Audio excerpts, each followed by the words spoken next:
Tell me, hey, why you got to go and make things so calm?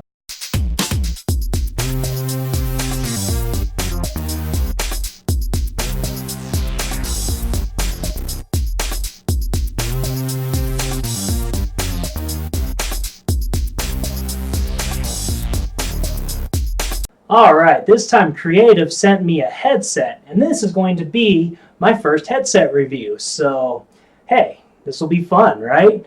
But they sent me the Sound Blaster H5 headset, Pro Gaming. So, we'll see how this baby measures up. We'll see how it sounds, and a lot of this review is going to be pretty subjective, but hey, we'll give it the best shot that we can give it.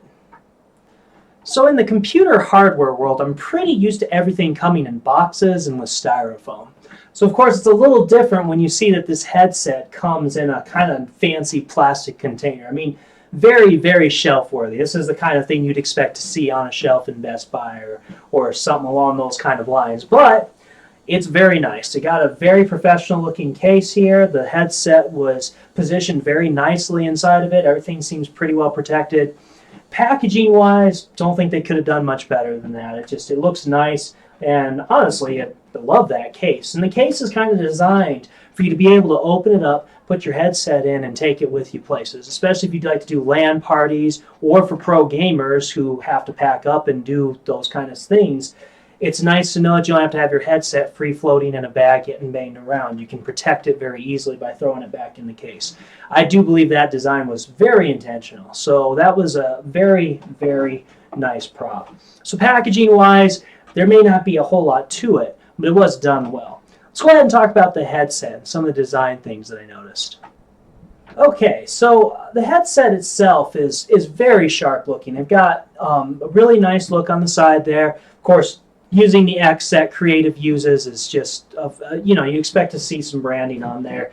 And with the red and black scheme, very gamer-esque, very nice. I don't know if gamer-esque is a word, but hey, we'll make it a word. Me and the power of the internet, we will make it a word. But outside of that, you've got a pretty conventional headset. The quality and the feel is great. This thing seems solid. I've used headsets before where they just seem kind of clunky and creaky. And this one does not have that feel to it at all. Everything just seems very well put together. It just seems like a really good quality. Now, on this headset, we're dealing with just a simple stereo. We don't have any kind of 7.1 surround or anything. But hey, stereo is plenty good, and especially if it keeps the price fair, then hey, sometimes that's all you need. Okay, so really this gets very straightforward very quickly. Let's go ahead and talk about the features as far as use, wear, sound. This is all going to be extremely subjective. Now, I kind of like to think of myself as an audiophile, but really I don't know if it's just because I'm delusional or I'm just a wannabe or if I'm really just that picky about sound. But sound is something that really makes a huge difference to me. I'm very, very obsessive about sound. I've spent a lot more money than I should on sound. In fact, I think the only thing that keeps me from being a true audiophile is I don't quite have the thousands of dollars necessary to buy the appropriate audiophile equipment. But man, if something doesn't sound right, it really bugs me. So I've gone through a lot of processes of setting up amplifiers and speakers to try to get just the right sound. So in this particular case, let's just talk about at least comfort and some of the ease of use things. Now first, comfort-wise, excellent job. One of the last headsets I used just had a really nasty habit of just causing my whole head to feel like it was overheating. And I don't know why. I mean, it was still an over-the-ear cover, which, does get a little bit warmer to wear. But this one was very comfortable to wear. I would wear it for a pretty extended period of times in gaming sessions. And, I like to play some occasional Heroes of the Storm and League of Legends, do some sessions on World of Warcraft, Tomb Raider. Overall, I never had any issues. I never felt like I had to keep taking the headset off just to get comfortable. I could just leave it on for hours at a time, and it was fine. So comfort-wise, did an excellent job. Didn't hurt my ears, didn't hurt my head. I was really impressed with that. The included cable that it comes with is a nice little braided cable. Plugs into the headset and then is a very nice long length. And the reason why I mention that is I don't want to let my cable drag on the floor. But if I want to loop it up onto my desk, I have to loop it up over something, and in my case, it was my sound amplifier. Well, that's great, because I had plenty of room and with a little bit of slack to spare, which meant that I wasn't in danger of rolling over the cables with my wheels on my chair, but at the same time, I wasn't feeling like it was too tight or having to worry about, not being comfortable. So they included just plenty of slack on that cable, and that was very nice, very good, and well thought out. Performance-wise, the microphone did great. I was doing TeamSpeak and Skype calls, and everyone could hear me fine, no complaints. Of course, I have sound drivers that allow me to do things like acoustic noise cancellation and noise suppression to help clean the mic sound out.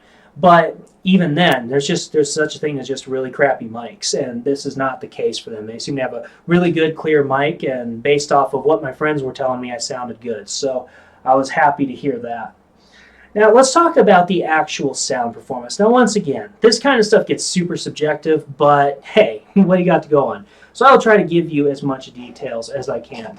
Now of course the most important thing is gaming, and what I noticed, and this is kind of interesting, is the gaming sound was pretty good. Like overall it was excellent. You could hear music really well, you could hear a lot of your deeper and mid-range tones really well.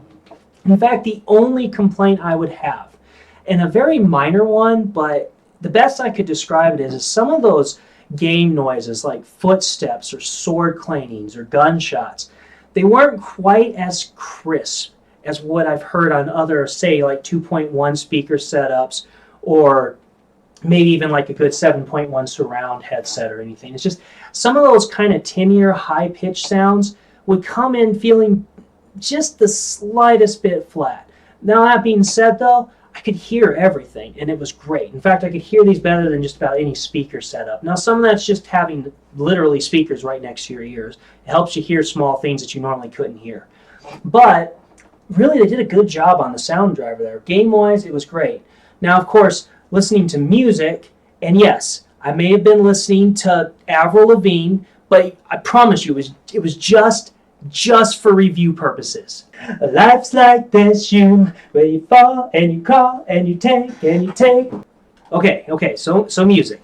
I listened to a wide variety of songs, and yeah, they sounded great. I mean, everything. I went from some kind of classical type music, listening to Josh Groban, and his voice and the instrumentation came through. I listened to some little bit heavier kind of rock style songs, like some Green Day and some various other things I could come up with, and those came through sounding great. Music was just, I ended up just sitting back and kind of just going through song after song of some of my favorites, including my favorite song, which was Classical Gas, Mason Williams. What was it, 1969? Something like that. Look it up if you haven't heard it. It's a great song. But I tell you what, music was just super pleasant to listen to. I really I just felt myself melting into a puddle in my chair while I was listening to music. And so I feel like music is doing excellent on these guys. Now movies, I was starting to have a little bit of the same kind of minor complaint as I did with games. Overall, it sounded great, but there was just some of those really high-tone, crisper sounds that wouldn't come through quite as clear. And when I'm saying this, I'm saying that it's barely noticeable. It's just such a slight difference, but I have heard that difference before. So when it comes to sound, I really feel like Creative did an excellent job on designing these drivers. They sound excellent. I mean, even the minor complaint I'm having is not anything that I would find tedious or hard to get through a long session of listening.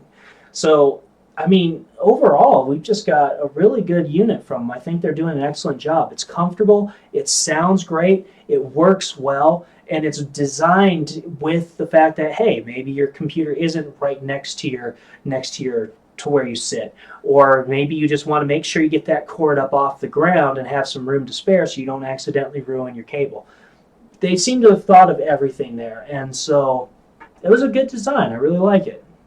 So as always, we come down to the final question of should you buy it?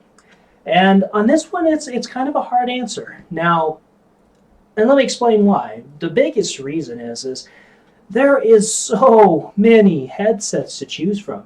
And this guy on Amazon right now is running about $99. It does include Prime shipping, so that's great. If you already have Amazon Prime, which means you'll probably still have a free shipping option if you don't, but you won't be able to get it in 2 days. But that being said, being patient on shipping isn't the worst thing in the world.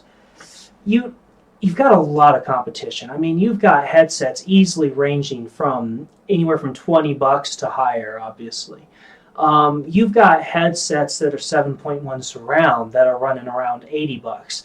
I mean, if you were to just take this at face value, you could easily say, hey, this headset's kind of overpriced and I don't know that you should buy it. But let me explain a little bit about the value of this and why I think this is actually a pretty good choice. Now, first off, I've spent cheap on a lot of things, and what I've learned about sound is that usually cheap will always end badly.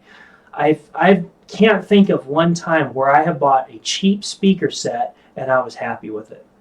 Now, granted, that's speakers and not headphones. So when we apply that to headphones, we're talking about a whole nother ballgame. The other problem is I haven't reviewed 100 headsets, so I don't have a whole lot to compare off of. Now, I've used other people's headsets, and I've used some other kind of hand-me-downs, to which I don't use a headset as of right now. I wasn't really using one. And the reason why is most headsets were uncomfortable, and they sounded kind of crappy. And so I ended up getting a pile, what are those things that you call that make speakers sound? I'm blanking it so hard right now. I'll come back to that thought. Amplifier. How can I forget amplifier? Okay, so I ended up using an 80-watt amplifier that I run up to 2 Bose speakers to get the kind of sound that I was enjoying. And that was what I was very happy and comfortable with. I've got to say that thankfully to Creative Sound Blaster here, I am now a believer in a headset. And it's really nice to be able to just plug off all my computer noise out to take it and turn it off to everybody else that's in the house. And so that way I'm the only one that has to hear it. And so I really like that. And these guys are comfortable. I can wear them for a really long time.